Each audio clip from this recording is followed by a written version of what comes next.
안녕하세요. 정문주입니다. 이번 강의에서는 바이브 코딩으로 웹페이지를 만들어 보려고 합니다.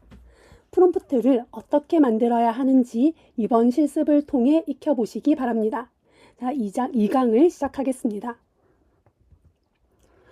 자, 2강의 학습 목표는 자연어로 웹을 만들기 위해서 웹에 대해서 알아야 됩니다. 그래서 HTML, CSS, 자바스크립트 코드 등을 한번 보면서 자동으로 생성되는 것들을 한번 살펴보도록 하겠습니다. 그리고 웹페이지 구조를 설계하기 위해서 자연어로 어떻게 프롬프팅을 해야 되는지 프롬프트 엔지니어링을 좀 배워보도록 하고 반응형 웹이 어떤 건지도 구현하면서 보도록 하겠습니다.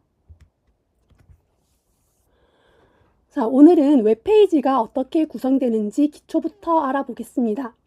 우리 개발 경험이 없다 하더라도 걱정할 필요가 없습니다. 자, 이런 일상적인 비유로 쉽게 설명을 드리도록 할게요. 먼저 HTML이라고 하는 게 있습니다. HTML 코드는요, 뼈대로 그 웹페이지의 기둥과 벽, 방 등을 만드는 그런 집짓기의 구조를 담당하는 겁니다. 얘네들은 프로그래밍 랭귀지이긴 한데 이렇게 구조를 만들어주는 마크업 랭귀지라고 해서 여러분이 일반적으로 상상하는 프로그래밍 코드랑은 조금 다르게 생겼습니다. 그리고 CSS는 인테리어라고 볼 수 있습니다.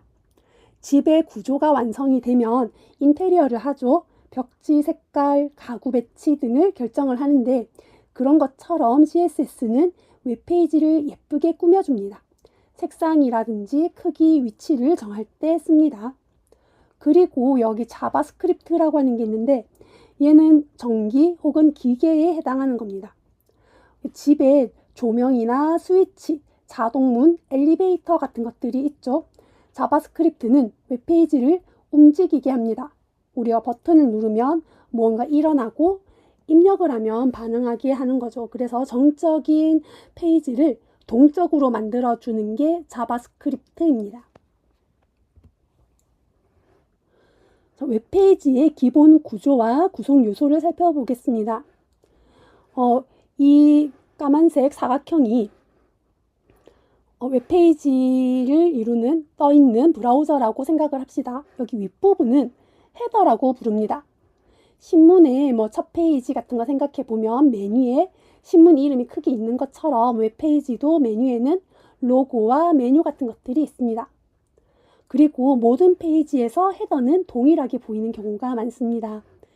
그리고 이제 내비게이션이라고 하는 게 있는데 지금 여기에 잘 보이지 않지만 보통은 헤더나 사이드바에 있게 되는데 그 내비게이션은 이제 메뉴들이 있어서 여러분들이 이 페이지를 탐색하기 편하게 해줍니다. 그리고 히어로 섹션이라고 하는 것이 있는데 히어로 섹션은 우리가 페이지를 처음 딱 봤을 때 중앙에 이제 메인 이미지라든지 메인 컨텐츠 영역, 우리 눈에 확 들어오는 그런 시선을 사로잡는 섹션을 말합니다. 이런 히어로 섹션은 메인 콘텐츠 안에 들어있기도 합니다. 그리고 이제 사이드바는 사이드 컬럼이나 광고 같은 그런 것들이 들어있는 공간입니다. 모든 페이지의 필수는 아니고요. 필요할 때만 사용을 합니다. 자, 그리고 여기 있는 섹션이라고 하는 거는 메인 콘텐츠든 사이드바든 여기저기를 나누어서 내용을 가지고 화면을 분할하거나 나누어서 섹션이라고 부릅니다. 그리고 푸터는요. 푸시라는 말처럼 바닥이 있습니다. 그래서 페이지의 맨 아래 저작권, 연락처 같은 정보들이 들어갑니다. 자, 웹페이지를 제작할 때 우리가 알아두면 좋은 용어들이 있습니다. 한번 알아볼게요. 레이아웃에 관련된 용어들이 좀 있는데 레이아웃은 방이 있다면 거기에 가구들을 어떻게 배치할지 결정하는 그런 것과 같습니다. 그래서 레이아웃이라고 하면 여러 가지 요소들의 배치와 구조를 레이아웃이라고 합니다. 그리고 그리드는 격자를 말해요. 그래서 행과 열로 배치할 때 쓰이는 용어입니다. 그리고 반응형이라고 하는 것은 웹페이지가 화면 크기에 따라 자동으로 변화하는 것을 얘기하고요. 플렉스박스는 화면의 크기가 바뀔 때마다 가로나 세로로 레이아웃이 유연하게 배치되는 것을 말합니다. 그리고 그런 UI 요소들, 레이아웃에 만들어지는 배치가 되는 UI 요소들은 버튼, 카드, 모달, 드롭다운 같은 것이 있습니다. 버튼이야 클릭할 수 있는 버튼 여러분들 아시죠? 그리고 카드는 이렇게 네모나게 정보를 담은 박스를 말하고 보통 섹션을 카드에 담아서 화면에다가 표현을 합니다.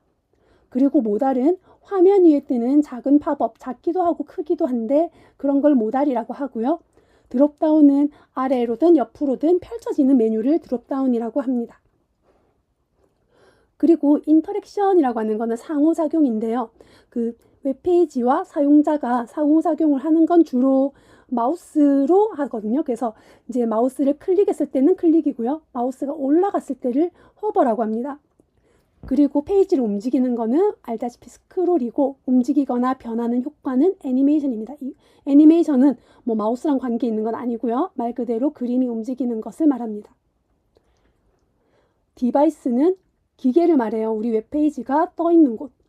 그래서 데스크톱 컴퓨터 혹은 태블릿, 모바일 그런 것들은 우리가 다 알고 있는 거고요. 레이아웃이 바뀌는 기준점을 중단점이라고 합니다. 그래서 디바이스에 따라서 어떤 디바이스에서 브라우저를 열었느냐에 따라서 중단점을 정해놓고 데스크탑이면 가로가 1024 픽셀 이상이다 라고 하면 데스크탑 크기로 보여주고 만약에 1024에서 더 작은 768 픽셀 정도로 이렇게 중단점을 정했다라고 하면 그 사이로 열리는 브라우저는 태블릿 정도에서 열리는 거라고 생각해서 거기에 맞춘 화면으로 디자인을 합니다. 모바일은 768 픽셀 이하인 스마트폰을 얘기합니다. 자, 우리가 웹페이지를 만들 때 혹은 앱을 만들 때 설계도를 만들어야 되죠. 그때 특히 외향을 설계하는 것을 보통은 그림을 그려서 합니다. 근데 여기 있는 사진처럼 이렇게 선으로만 이렇게 표시를 해요. 스케치를 해서. 이런 것을 와이어프레임이라고 하는데 와이어프레임은 웹페이지의 골격과 레이아웃을 시각적으로 표현한 설계도라고 볼 수 있습니다. 지금 여기 보면 이제 펜으로 이건 앱인 것 같네요. 스마트폰 앱인데 한 화면 한 화면을 다 이렇게 네모 박스로 그리고 그른 줄로 이런 식으로 디자인을 해두고 어느 화면에서 어느 화면으로 간다. 어디에서 인터랙션이 일어났을 때 어떠한 방향으로 흘러가는지 여기 빨간색 펜으로 또 흐름을 표시를 하고 있습니다. 그러면 우리는 이 와이어프레임을 작성을 해서 LLM한테 프롬프트로 던져주는 거죠. 이렇게 생긴 웹페이지를 만들어 줄래? 해야 되는 겁니다. 그러면 와이어프레임을 자연어로 설명을 할 수 있어야 되는데 그렇다면 여러분이 와이어프레임을 작성을 해야 돼요. 그 와이어프레임을 그렸다고 칩시다. 그려놓고 일단은 그릴 때도 팁이 있어요. 단순하게 시작해야 됩니다. 처음부터 세부사항을 다 넣으면 실제 화면도 아닌데 너무 꾸역꾸역 채워 넣으면 보기가 어렵습니다. 그래서 단순하게 처음부터 모든 세부사항을 넣지 말고 큰 블록과 구조부터 단순하게 잡습니다.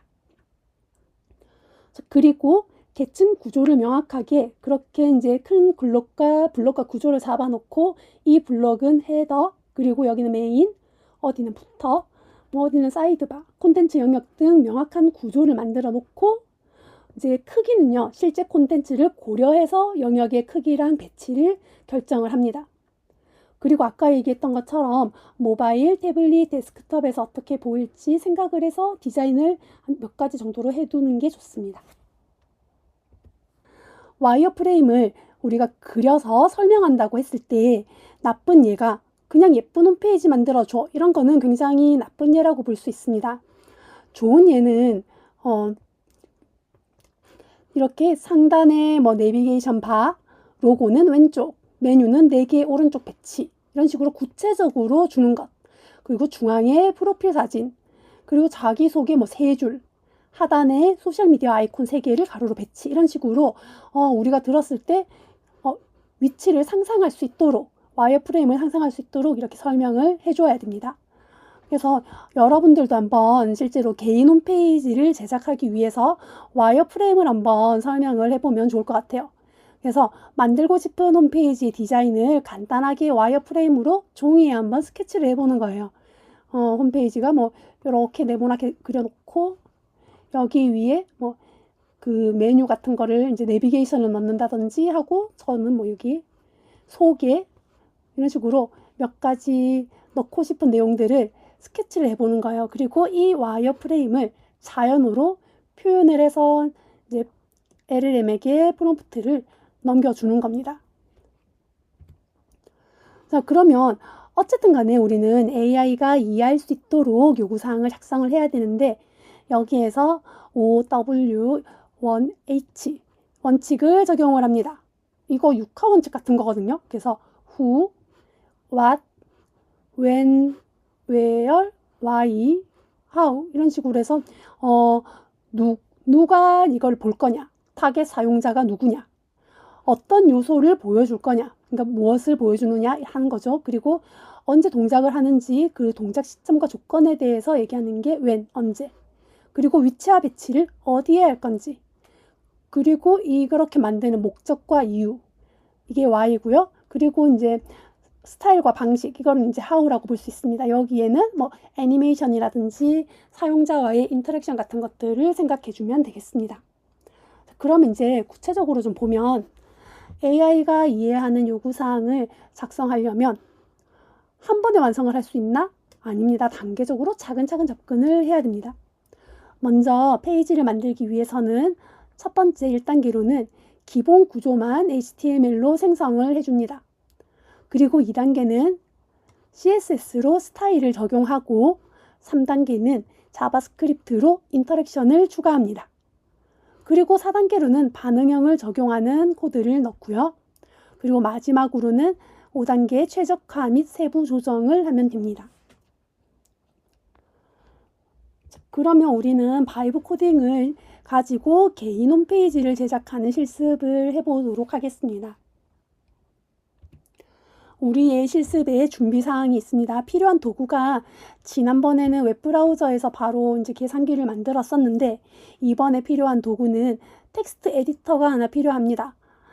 일반적으로 메모장을 써도 되는데, 앞으로 바이브 코딩을 하면서 써보면 좋을 만한 텍스트 에디터가 있어서 소개를 하자면 VS 코드, 비주얼 스튜디오 코드라고 하는 건데, 이거를 검색해서 설치를 해주시면 좋을 것 같아요.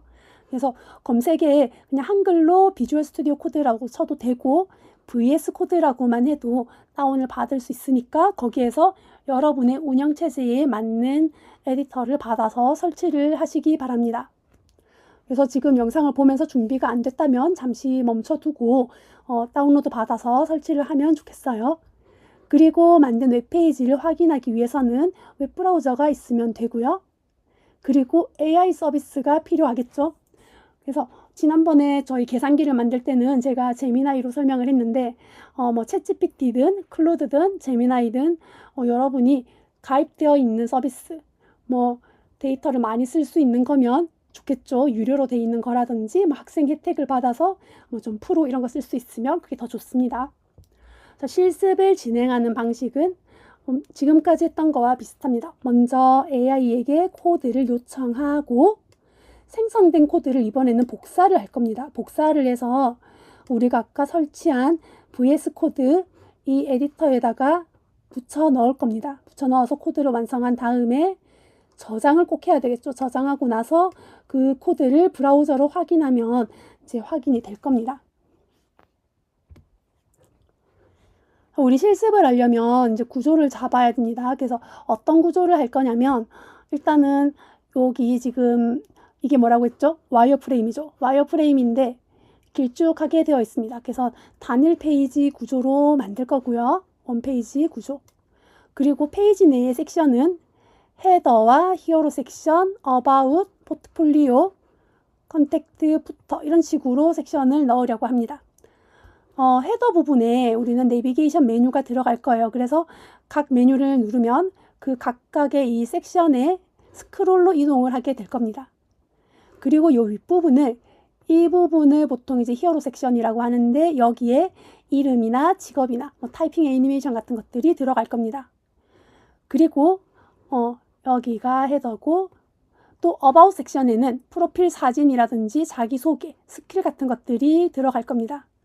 그거를 지금 여기 이 그림에서는 이제 어떻게 할지 지금 정확하게 지금 그려진 건 아니거든요. 그래서 어바웃이나 포트폴리오나 컨택트 섹션들이 여기 이제 다 들어간다고 보시면 되고, 마지막에 저작권 정보는 부터가 여기 제일 아래에 들어갑니다. 자, 그리고 우리가 만들 구조는 여러분 이제 작업을 할 폴더를 하나 선택을 하셔서 그 탐색기나 이런 거 열어가지고 여러분 작업 폴더를 뭐 마이홈이라고 하든 어떤 폴더를 하나 만들어 주세요. 그리고 그 폴더 아래에 빈 파일로 index.html, 뭐 styles.css, script.js 이렇게 3개의 파일을 먼저 만들어 놓고 시작을 할 겁니다. 그런데 이렇게 만들어 놓을 건데 바로 지금 해도 되고요.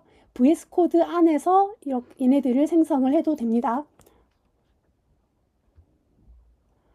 자, 그러면 이제 VS 코드에서 작업 폴더를 여는 방법을 알려드릴게요. 만약에 여러분이 작업 폴더를 이렇게 먼저 만들어 놨다. 그런 경우에는 VS 코드의 메뉴에서 파일, 여기에 오픈 폴더를 누르셔서 해당 폴더까지만 가서 열기를 누르시면 이렇게 마이홈 이런 식으로 그 폴더가 열리게 됩니다. 그리고 그럼 이제 저도 한번 열어보도록 하겠습니다.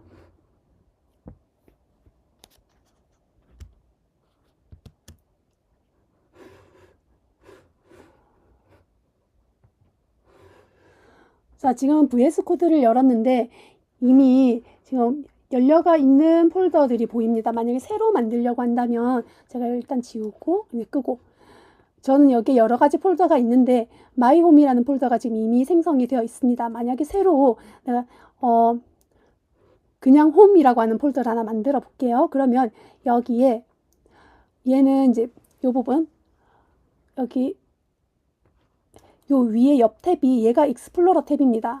이렇게 토글로 들어가기도 하고 나오기도 하는데, 여기에서 이게 이제 탐색기 역할을 하는데 요 아이콘은 새 파일을 만드는 거고요. 얘는 새 폴더를 만드는 겁니다. 그래서 뉴 폴더를 클릭을 하면 폴더가 생깁니다. 여기에 뭐 홈 이런 식으로 폴더를 하나 만들고요. 이 폴더를 이렇게 세모를 찍으면 열리는데 아무것도 없어서 안 열려요. 여기에서 여기처럼 이렇게 뉴 파일을 만들어도 여기 열리고요. 아니면 이 폴더를 클릭한 상태에서 마우스 오른쪽 버튼을 눌러서 뉴 파일을 해도 이 폴더 안에 생깁니다. 그러면 index.html 이렇게 빈 html 파일을 하나 만들어 주시고, 또 파일을 하나 더 만들어서 styles.css라고 하나 만듭니다. 만드는 파일의 이름에 따라 아이콘들이 바뀌는 걸 볼 수가 있습니다. 또 파일을 하나 더 만들게요. script.js.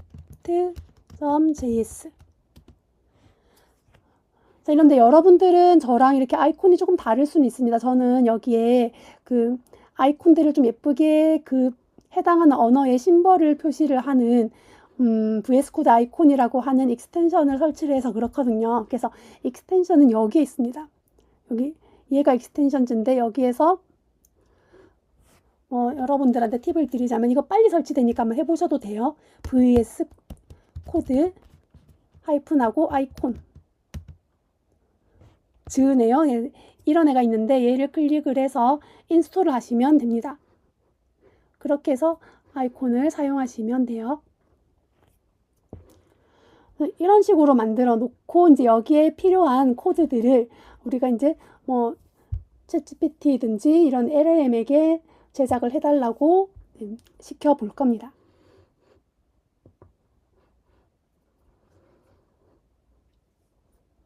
자, 그러면 다시 우리 강의 자료로 한번 돌아가 보도록 하겠습니다.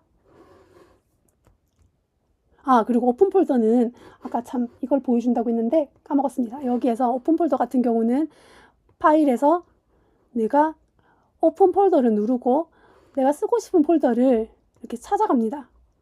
방금 홈 만든 거 있죠? 이렇게 홈으로 눌러서 열기를 하면 이렇게 홈 폴더가 루트 폴더가 돼서 안에 있는 파일들이 보이도록 이렇게 바뀝니다.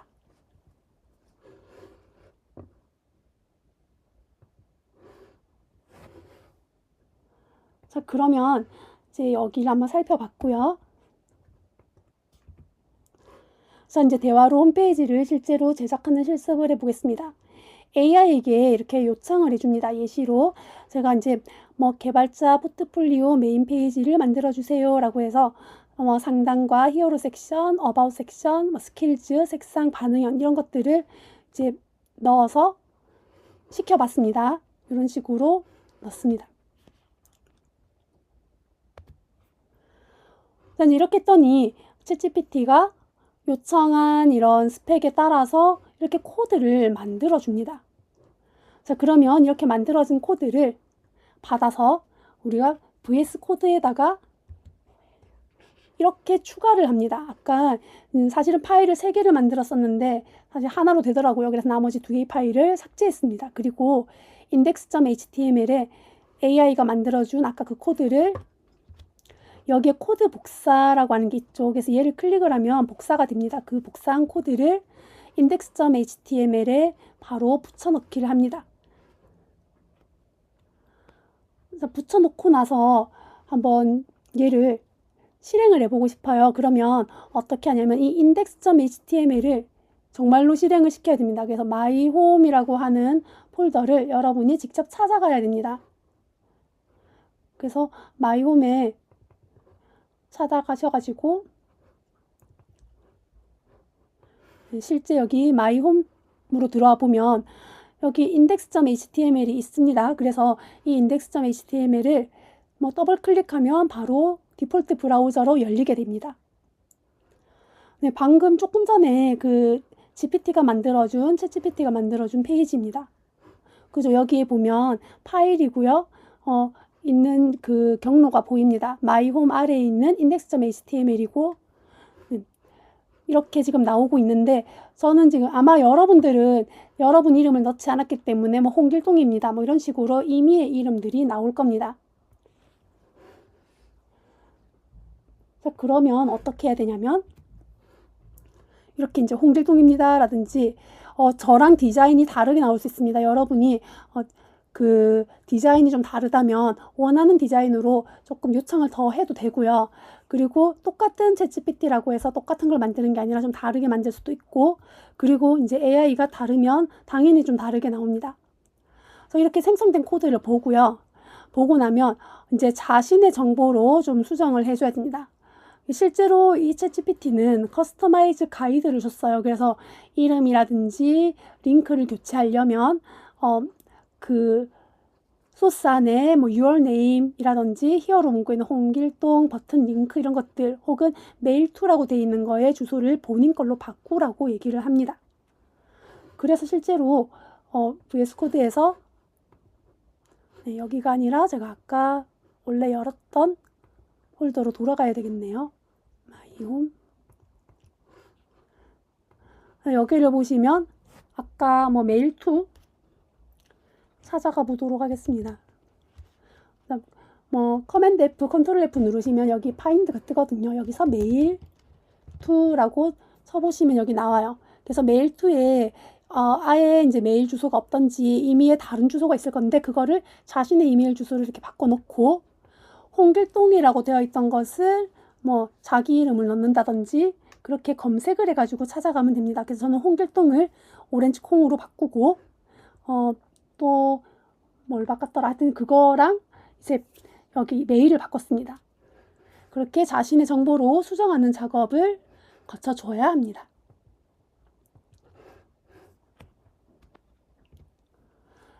그리고 저는 이제 저의 사진도 이렇게 넣었거든요. 그래서 사진을 VS 코드가 있는 폴더에 이 폴더에다가 이미지 폴더를 하나 만들어 두고 이제 제 사진을 하나 넣었습니다. 제 얼굴이 이렇게 이쁘진 않고요. 원래 증명사진이 있었는데 재미나이가 좀 꾸며줬습니다. 자, 그래서 얘를 인공지능의 힘을 빌린 제 사진을 어디에 넣었냐면 프로필 안에 아까 이제 제 이름이 있었던 그 곳 밑에 어바웃이 있었거든요. 그래서 어바웃을 찾아갑니다.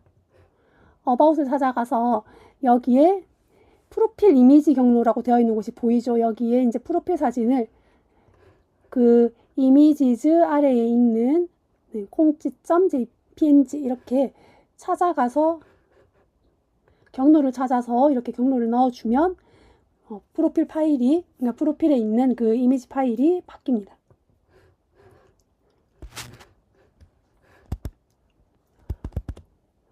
여기 보시면 이제 오렌지 콩 제 이름으로 되어 있고요. 내려보면 네, About, Home 이렇게 하고 About 누르면 이렇게 스크롤돼서 내려갑니다. 그래서 글은 제가 바꾸지 않았습니다. 그래서 사진을 제 사진으로 넣었고, 또 스킬즈라고 되어 있는 곳에 보면 네, 이렇게 이것도 임의로 적어 놓은 겁니다. 얘들이 GPT가 다 만들어 준 겁니다.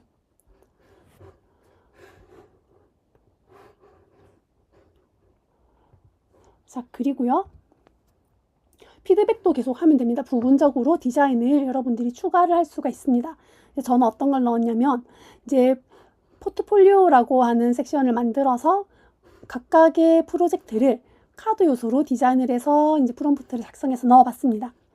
그래서 이제 뭐 썸네일 이미지가 이렇게 얘네들이 이제 썸네일 이미지고요. 그리고 프로젝트 제목, 설명, 사용 기술 태그가 여기 또 같이 들어가네요. 그리고 뭐 기더브 링크, 라이브 데모 버튼, 그리고 마우스를 갖다 대면 살짝 떠오르는 애니메이션으로 호버 효과를 달라. 이런 식으로 이제 요청을 했습니다. 그래서 이제 포트폴리오 카드 컴포넌트를 만들어 주세요라고 하면서 카드 크기, 호버 효과, 그리고 3열의 그리드로 만들어주고 태블릿이면 2열, 모바일이면 1열로 정렬이 되도록 이렇게 추가를 했습니다. 그래서 이게 이제 반응형을 얘기하는 겁니다. 그래서 만들어진 결과를 보면 네, 여기 포트폴리오가 네, 사실은 3개가 있었는데 일단 이게 3등분이 된 거라서 그리드 3개는 맞습니다. 근데 3개가 있었는데 그림이 깨져서 제가 소스를 보기 싫어서 지워버렸습니다. 일단은 이렇게 나왔고 얘를 한번 크기를 이렇게 줄여볼게요. 줄이면 이렇게 2줄로 태블릿 사이즈가 된 겁니다. 그 다음에 더 줄이면 한 줄이 됩니다. 이런 것들을 이제 반응형 디자인이라고 합니다. 그래서 한 줄이 되면서 어떻게 됐냐면요. 여기 메뉴도 이렇게 햄버거 메뉴로 바뀌었습니다. 펼치면 드랍다운처럼 이렇게 메뉴가 펼쳐지게 됩니다.